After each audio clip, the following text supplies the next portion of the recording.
Pemirsa, bagi Anda yang baru saja bergabung, berikut berita pilihan hari ini.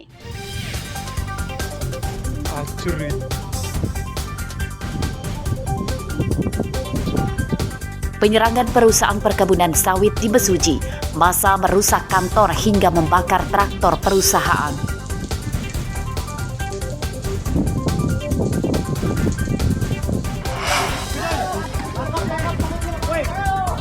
Seorang pencuri motor bersenjata api di Bandar Lampung tewas dihakimi massa.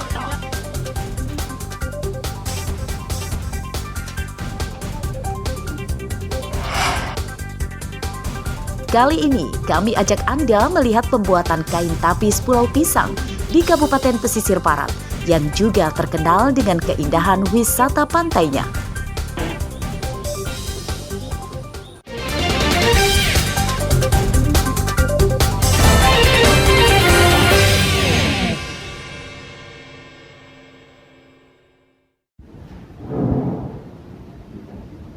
Perkara korupsi penyaluran dana bantuan langsung tunai atau BLT bagi warga miskin yang bersumber dari dana Desa Tanjung Sari, Kecamatan Bulog, Tanggamus, Kamis siang mulai disidangkan di Pengadilan Negeri Tanjung Karang, Bandar Lampung. Terdakwa pada kasus ini adalah mantan penjabat atau PJ Kepala Desa Tanjung Sari bernama Fitra Yunistiawan. Dalam pembacaan dakwaan, jaksa menyatakan perbuatan terdakwa merugikan negara hingga 550 juta rupiah. Korupsi bermodus memalsukan data penerima BLT pada tahun 2020. Untuk melancarkan perbuatan jahatnya, terdakwa juga mengambil sendiri dana desa di bank sendirian tanpa melibatkan bendahara.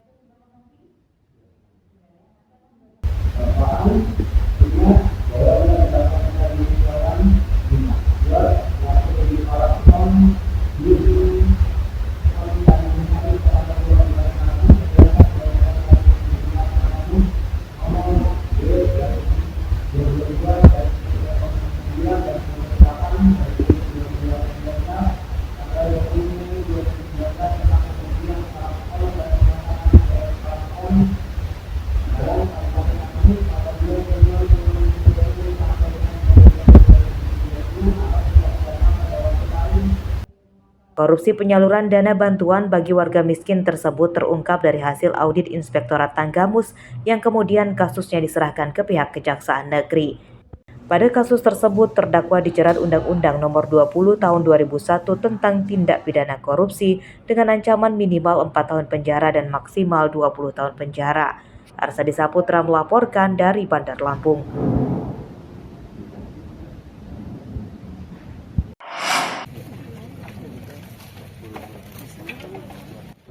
Puluhan rumah di Gang Swadaya, Kelurahan Gunung Terang, Kecamatan Langkapura, Bandar Lampung yang rusak akibat diterjang angin kencang hingga Kamis pagi belum seluruhnya diperbaiki. Para korban masih kesulitan biaya untuk memperbaiki rumahnya.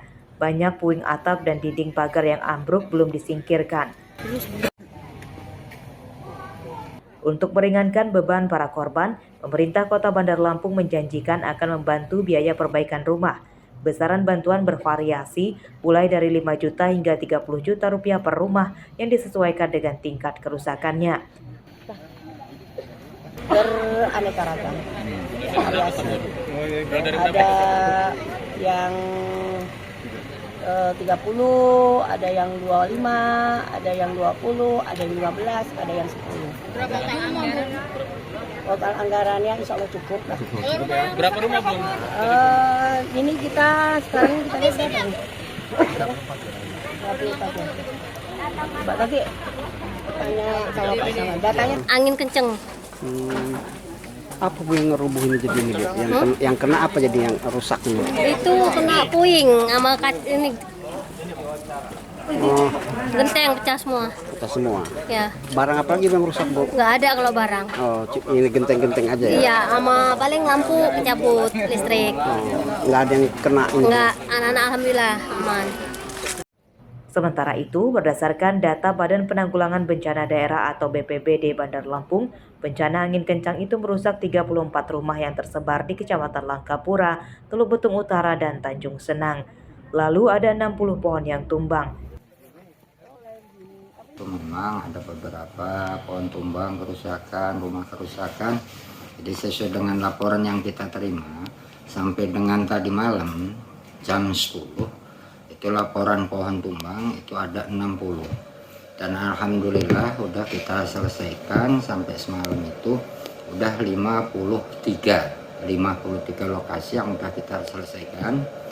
Tinggal 7 semalam itu yang belum kita evakuasi. Tentunya kita dalam proses evakuasi. Bencana angin kencang yang merusak puluhan rumah dan pohon tumbang itu terjadi pada hari Selasa sore. Angin kencang muncul saat hujan deras. Data BPBD Bandar Lampung menyatakan tidak ada korban jiwa akibat bencana itu. Jeffrey Arifin melaporkan dari Bandar Lampung.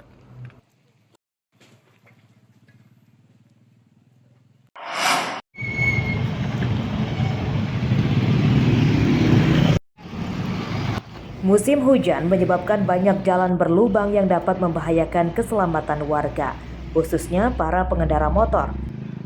Di antaranya terpantau di Jalan Ratau di Balau, Kecamatan Tanjung Senang, Bandar Lampung pada Kamis siang. Di sepanjang jalan banyak yang berlubang dan dalam.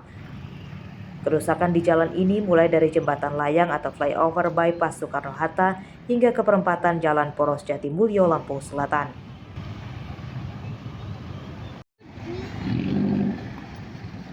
Jalan berlubang kerap menimbulkan kecelakaan kendaraan sepeda motor. Warga mendesak Dinas Pekerjaan Umum Bandar Lampung segera memperbaiki jalan sebelum ada jatuh korban jiwa. Puluhan banget nggak sih?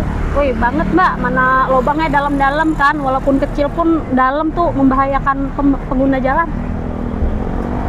Ya, kita ketahui jalan rusak ini sudah berapa lama mbak? Udah lama ya mbak, terus sering juga sih ditambal-tambal, tapi tetap aja bolong lagi. Soalnya juga kadang banyak kendaraan besar gitu lewat-lewat sini. Sempat sih pernah ditambal-tambal aspal kayak gitu aja sih, cuman yang bolong lagi. Sangat mengeluhkan memang karena sering kecelakaan. Ya kalau bisa yang bolong-bolong diperbaikin supaya tidak terjadi kecelakaan. Terus yang siring di dekat jalan harus diiniin, dibersihin, dilebarin biar nggak terjadi banjir. Juga banyak kan kejadian kan kalau di jalan kan banyak yang banjir di dekat jalan-jalan itu. Jalan rusak dampak musim hujan juga terjadi di kecamatan lain, di antaranya Jalan Ria Kudu, Kelurahan Campang Raya, Jalan Pangeran Tirtayasa, Sukabumi, hingga Jalan Prabuka, Raja Basa. Jeffrey Arifin melaporkan dari Bandar Lampung.